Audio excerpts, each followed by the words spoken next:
Hello विजिलेंट्स। आज के video में हम डिस्कस करेंगे कंजर्वेटिज्म के बारे में। कंजर्वेटिज्म का मतलब है पुराने कल्चर्स, ट्रेडिशन, मोरल वैल्यूज और पॉलिटिकल इंस्टीट्यूशन को प्रिजर्व करके रखना। दोस्तों, हम में से काफ़ी लोग कहते हैं कि मेरा फैमिली कंजर्वेटिव है, ये नहीं मानेंगे, वो नहीं करने देंगे। ये इसलिए कहते हैं कि इनका फैमिली पुराने ट्रेडिशन में खुश है, ये मॉडर्न चीज़ों को बिल्कुल पसंद नहीं करते हैं। कंजर्वेटिज्म सिर्फ कल्चर्स और ट्रेडिशन को प्रिजर्व करना नहीं, बल्कि ये एक पॉलिटिकल फिलोसफी है जो पुराने कल्चर्स और ट्रेडिशन के साथ साथ पॉलिटिकल इंस्टीट्यूशन को भी प्रिजर्व करने के लिए एडवोकेट करता है। पुराने पॉलिटिकल इंस्टीट्यूशन यानी हिस्टोरिकली जो मोनार्क है, किंग क्वीन है, इनके हायरार्की को प्रिजर्व करके रखना। कंजर्वेटिव्स चाहते हैं सोसाइटी में जो चेंज होगा ये ग्रेजुअल इंक्रीमेंटल हो। ये लोग रेवोल्यूशनरी चेंजेस को टोटली अपोज करते हैं, क्योंकि इन्हें लगता है अगर कोई रेवोल्यूशनरी चेंजेस होगा तो सोसाइटी में जो एग्जिस्टिंग पॉलिटिकल स्टेबिलिटी है, पीस है, ये ख़त्म हो जाएगा। एक सिस्टम से दूसरे सिस्टम में सडन ट्रांसफर करने से पॉलिटिकल इंस्टीट्यूशन वीक हो जाएगा, जो सोशल ऑर्डर और स्टेबिलिटी के लिए हार्म पहुंचा सकता है। तो चलिए हमेशा की तरह कंजर्वेटिज्म और इस थ्योरी के थोड़ा क्रिटिसिज्म भी डिस्कस कर लेते हैं। आगे बढ़ने से पहले मैं एक रिक्वेस्ट करूंगा, प्लीज़ चैनल को सब्सक्राइब कर देना और अच्छा लगे तो लाइक कर देना, क्योंकि मुझे एक वीडियो बनाने के लिए बहुत हार्ड वर्क करना पड़ता है। Okay, let's begin.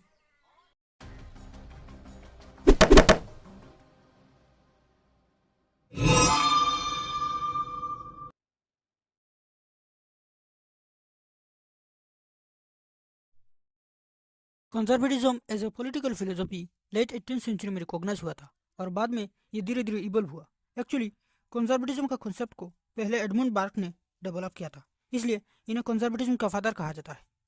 इन्होंने एक वर्क पब्लिश किया था, reflection on the revolution in France. यह इसने फ्रेंच रेवोल्यूशन को झूम के क्रिटिसाइज किया था, क्योंकि रेवोल्यूशन के बाद फ्रांस में एक तरह से केस शुरू हो गया था। कोई रूल्स रेगुलेशन नहीं मान रहा था, लोग खुलेआम एक दूसरे को खून कर रहे थे।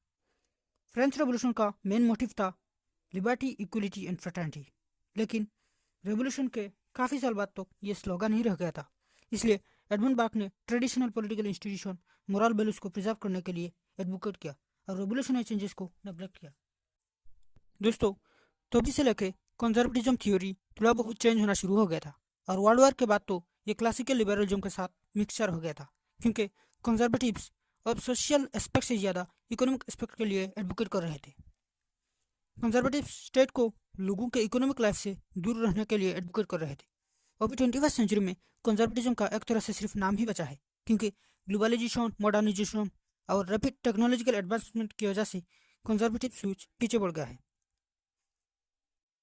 कंजर्वेटिव्स को कंटेम्पररी इश्यूज जैसे environmental issues, global relation, terrorism, cyber security वगैरह, इन सब को एड्रेस करने के लिए अपने प्रिंसिपल्स में मॉडिफिकेशन करना पड़ा। हम कंजर्वेटिज्म के एवोल्यूशन से उसे डिफरेंट टाइप्स में डिवाइड कर सकते हैं।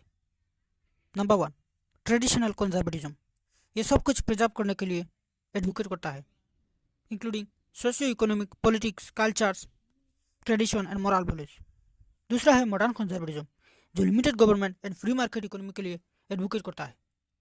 ये क्लासिकल लिबरलिज्म की तरह है, बस थोड़ा बहुत डिफरेंस है। जैसे लिबरलिज्म लिमिटेड गवर्नमेंट और फ्री मार्केट के साथ साथ इंडिविजुअल राइट्स और इक्वलिटी वगैरह के लिए एडवोकेट करता है, जो मॉडर्न कंजर्वेटिज्म नहीं करता है। क्लासिकल लिबरलिज्म के बारे में जानने के लिए मेरे चैनल में एक वीडियो है, जाके देख सकते हो। और एक टाइप कह सकते हैं फिस्कल कंजर्वेटिज्म। यह कहता है कि स्टेट को इकोनॉमी में इंटरफेयर नहीं करना चाहिए, इनफैक्ट लोगों को सोशल वेलफेयर नहीं देना चाहिए, क्योंकि ये सब नया कॉन्सेप्ट है जो पुराने इकोनॉमिक कॉन्सेप्ट में इंटरफेयर करता है। कंजर्वेटिज्म ये एक तरह का आइडिया है जो ना ही पॉलिटिकल पार्टिसिपेशन मानता है और ना ही कोई चेंज, मतलब जो चलता आ रहा है उसे चलने दो। अगर किसी को एम्प्लॉयमेंट नहीं मिल रहा है, खाना नहीं मिल रहा है, तो ये सिर्फ उसी का ही रिस्पॉन्सिबिलिटी है, ना कि गवर्नमेंट का। Okay, let's discuss the main principles of conservatism. Number 1, preservation of tradition. Conservatism पुराने कल्चर्स, ट्रेडिशन, मोरल वैल्यूज और पॉलिटिकल इंस्टीट्यूशन को प्रिजर्व करना चाहता है।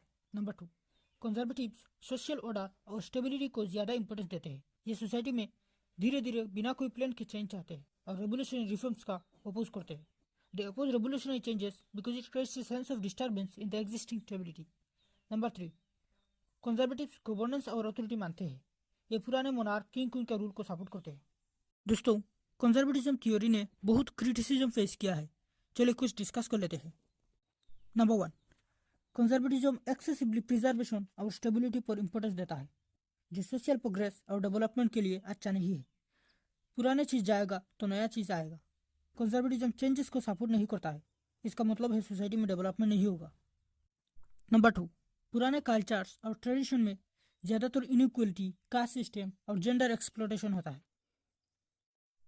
पुराने ट्रेडिशन को प्रिजर्व करने से ये सब इनजस्टिसेस भी प्रिजर्व हो जाएगा। नंबर 3, कंजर्वेटिज्म मॉडर्न इश्यूज को एड्रेस करने के लिए कोई बात नहीं करता है। ये environmental exploitation, climate change, cyber crime, terrorism, migration, economic inequality, ये सब के लिए कुछ नहीं बताता है। मतलब ऐसा थोड़ी होगा, जो चलता आ रहा है चलने दो। सोसाइटी में जो प्रॉब्लम होगा इनको इमीडिएटली रिफॉर्म करना चाहिए, लॉ बनाना चाहिए, क्योंकि सोशल इंटरेस्ट इवॉल्विंग है और गवर्नमेंट को भी इसी के साथ अडॉप्ट होना पड़ेगा। इसी के साथ आज का वीडियो यहाँ खत्म करते हैं। अगर कंजर्वेटिज्म के बारे में कुछ जानने को मिला है तो please like, comment, share and subscribe the channel. मिलता हूँ अगली वीडियो में। Thank you.